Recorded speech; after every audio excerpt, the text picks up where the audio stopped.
for us in Zimbabwe. We are still hopeful that we are going to see improvement and development within our. This morning, I'm here to issue a statement to the Zimbabwe Chamber of Informal Economy Associations as a response to the Interministerial Committee statement which issued a ban on fruit and vegetable vending.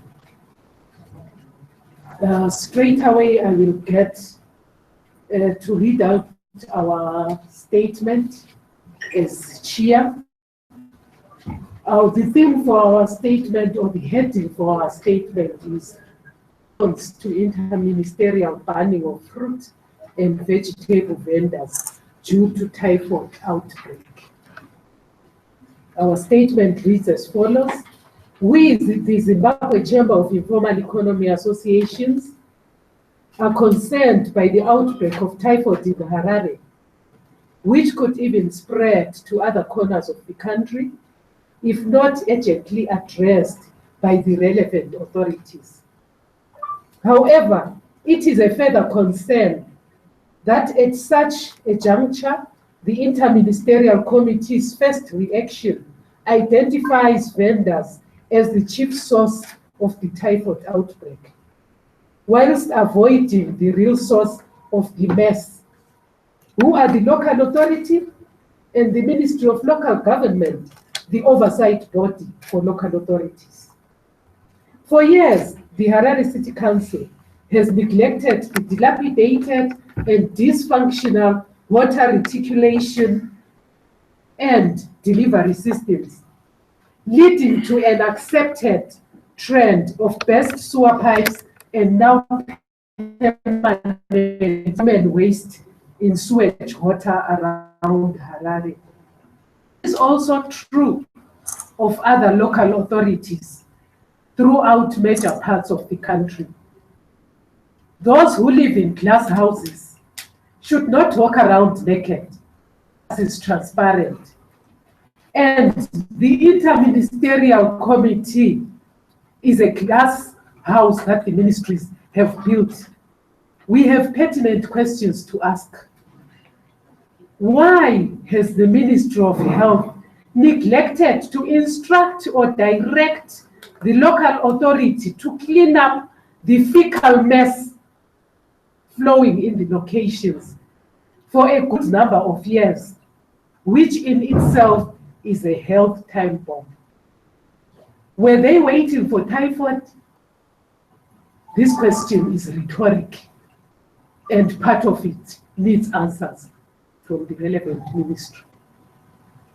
Question 2, what measures, if any, did the Ministry of Local Government take to ensure that local authorities improve water reticulation and delivery systems throughout the country?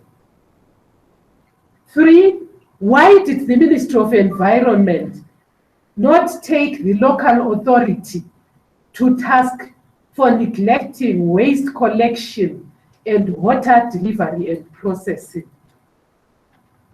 4, as for Ministry of SMEs, what realistic and meaningful measures have they taken to protect the livelihoods of the poor and vulnerable majority of informal economy workers in Zimbabwe? In a nutshell, all these ministry heads are blind to the poor service delivery and environmental protection, which has led to the outbreak. All they see is vendors as corrosive elements of health, elitist portrayal of life in Zimbabwe. We reiterate to say vendors and all informal economy workers are neither criminals nor a disease, but are full Zimbabwean citizens making an honest living out of the jobless and decayed economic state in Zimbabwe. Vendors in the streets, whether legal or illegal as may be termed, are trading fruits and vegetables as a service provision to the populace, as a form of employment to survive and sustain their families, and as a last resort in such a harsh and failed economy. Whilst the typhoid outbreak food and litter, there are many contributing factors to this. Zimbabwe has become one of the dirtiest countries in the region due to poor service delivery by the local authorities. The council water has become undrinkable due to unmeasurable levels of contamination and little or doubtful purification by the responsible authorities.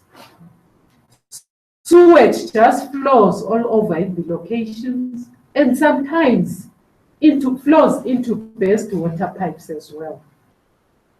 Of contribution to human endangerment are the chief catalysts to the outbreak of the diseases.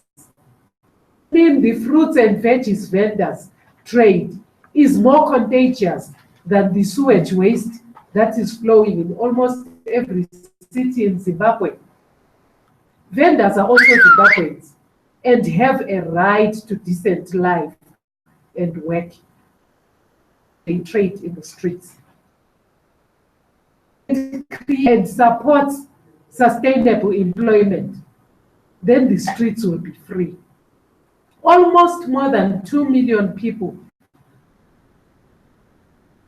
because of failed economic policies to be addressed ahead of minors. Vendors can play their role to stop the spread of typhoid, but taking away their surviving line is like dropping a bombshell in a stadium full of people. We urge the authorities to fully consider proper and realistic measures to curb such diseases and not punish vendors for everything. We cannot continue to allow destructive double standards by relevant ministries at the expense of the whole nation. Where will typhoid come from when vendors are trading in a clean country where garbage and bins are collected timely? Where will typhoid come from where clean and pure water is running in the taps? Bins are collected timely. Vending is a wish, but an outcome of uncontrolled company closures as a result of bad economic policies, decisions, and corruption by the government of the day. Therefore, the government should stop victimizing the vendors and address issues realistically and holistically. I thank you.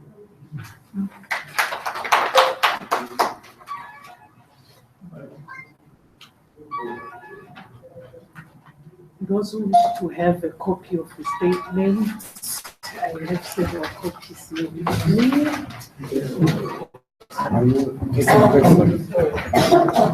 No, are you taking questions? Yes, I will take questions.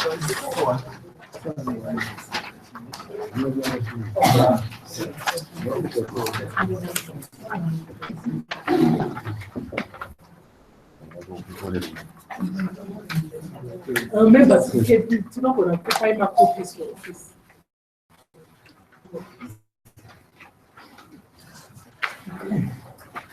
And at this point, I will take questions or comments that presented.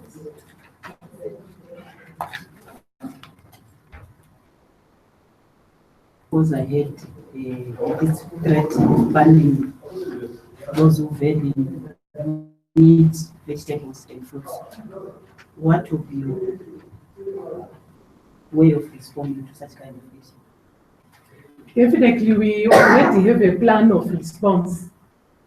This is just the beginning. Come out a press statement. We put forward a press statement We will definitely go on to engage the interministerial committee and also to put in place measures for our members to be ready for any action by government which could jeopardize their livelihood.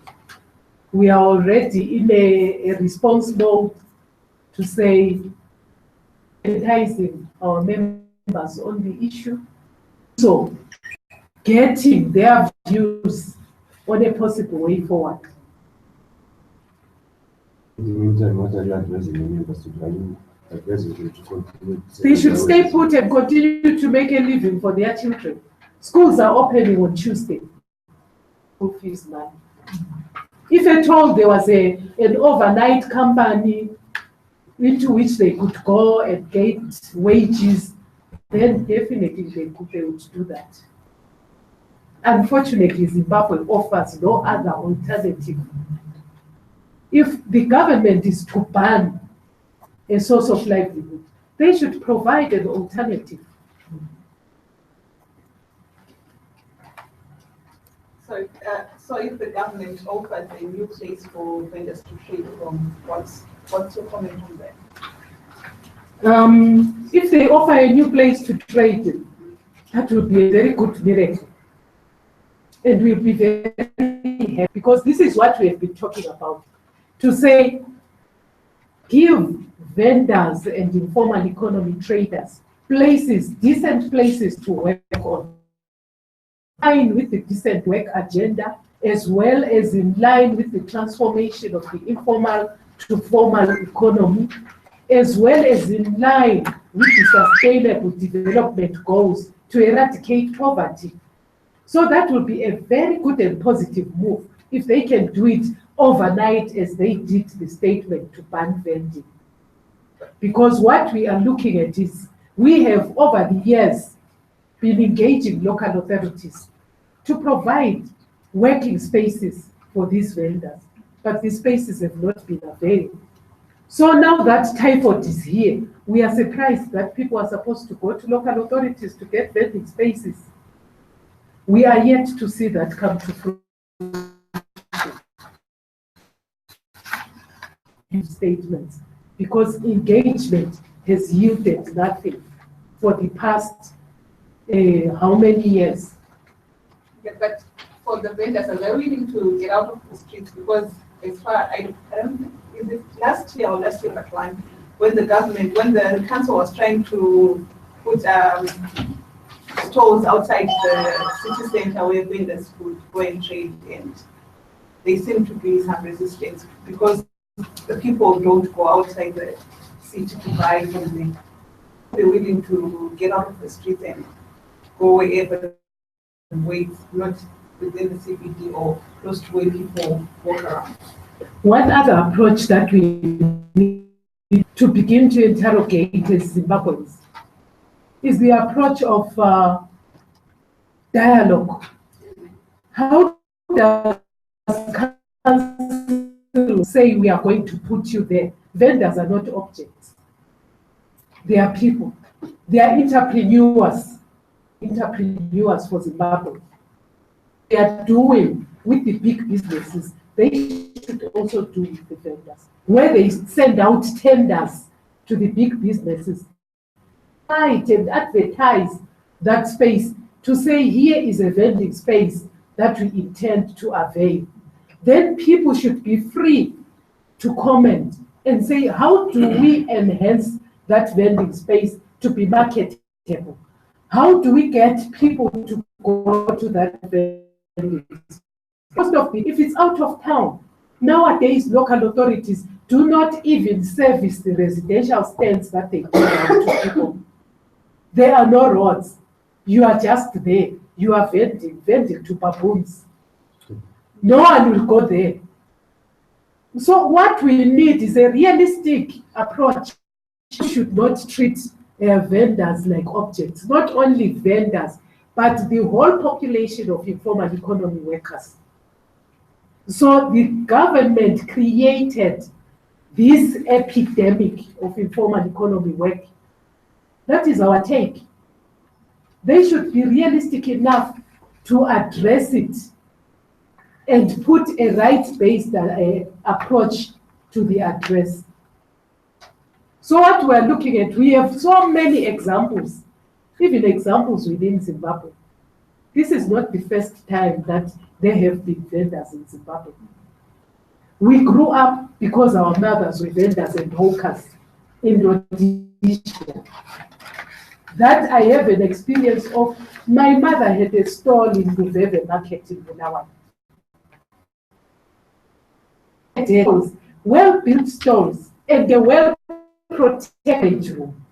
And the city council or the municipal police used to stand guard at the storage room.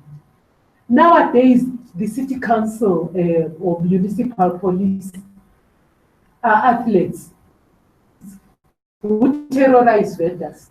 This is why we have seen this development to say, council is saying vendors are not contributing. Now they are collecting $1. But back then, our mothers used to pay something like $10 for their license fee for a year, paid faithfully, because the service was there. Council, local authority, and government should provide the service and test the sanity of the vendors. We are not insane. We are people trying to make a living, trying to make the best out of a very bad situation. Right now, as I speak, informants not only apply fruit and vegetables. We have highly educated people like yourselves. There are few for a newspaper, newsroom, or any media house at all. That is an anomaly because your education has got to market you. Your skills have got to bring you something that you will live by. So we have a challenge, and the challenge is that we have to face reality and address our real issues without fear, age, and dialogue as Zimbabweans and as legal citizens of Zimbabwe. Yes.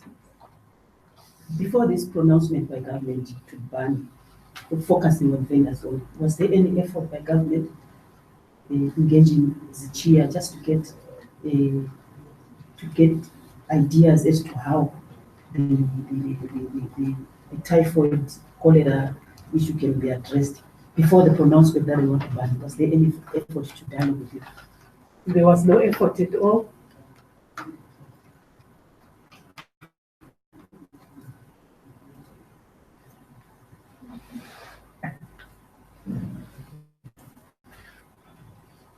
My question is, how popular is the organization amongst the vendors?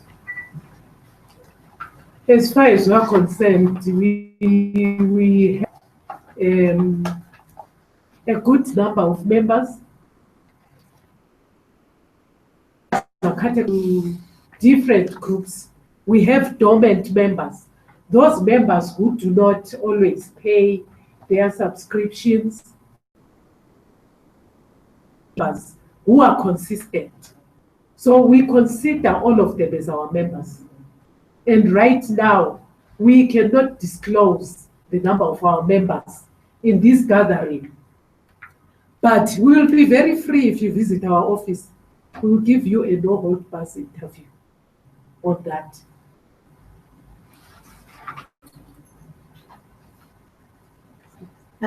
During the press conference that the Interministerial Committee had with the journalists, local government minister Secretary said the government is in a process of trying to identify streets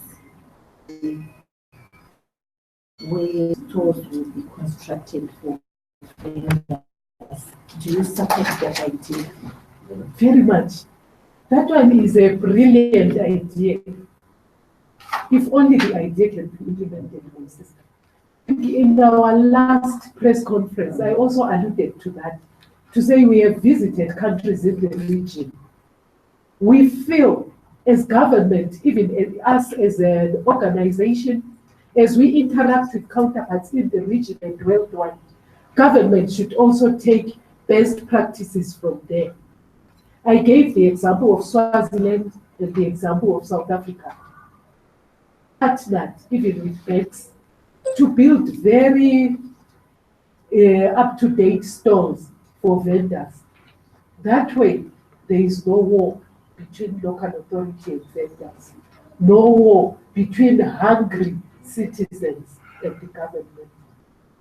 That would be very good. So what's stopping you, the organizations that deal with people who are disadvantaged, like the vendors of the informal sector, in the government to have a dialogue that maybe something can come up as soon as possible? Because it's like you're always talking, you're always telling us things, and you don't really make an effort to push for things to happen. That we don't make an effort to push for things to happen is wrongly misplaced. We are making every effort. We always have public meetings where we invite government ministries to be part of those meetings, and we also engage even outside meetings. We also sit with the Harare City Council, anything for the informal sector. That we come here and make a press statement will be a response. Making a press statement at a press conference does not mean that we work in a press room conference. We are doing so much work engaging government. So even the Ministry of SMEs in the transformation, the recommendation 204 of transformation from the informal to the formal economy. Okay, so what would you say is the main challenge that you are facing to achieve those goals that you want to achieve? The main challenge is bureaucracy. You get thrown from office to office.